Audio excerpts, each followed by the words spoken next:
现在临床上很多小孩子反反复复咳嗽，有几个月的，甚至有一两年的都有，主要是没有辨清楚小孩子咳嗽的一个症型，家长要做到心里有数，不要乱给小孩子吃药打针，以免贻误小孩子的病情。他这中间才好了有半个月，今天又开始了。你这种连续情况大概有没有半年呢？那有人家他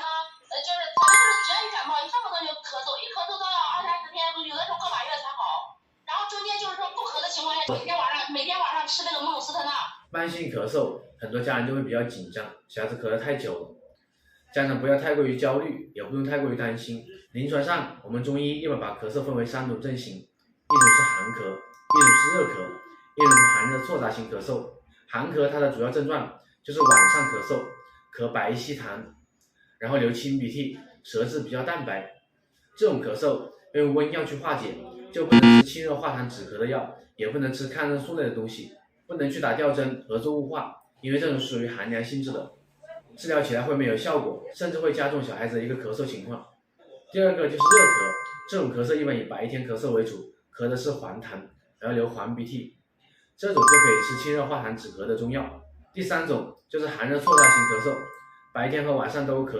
然后有那种青白色的鼻涕或者是青黄鼻涕交接。寒热错杂的咳嗽治疗起来既要用温药也要用寒药，这种治疗起来就比较复杂，大家最好找专业的中医师辨证论治治疗。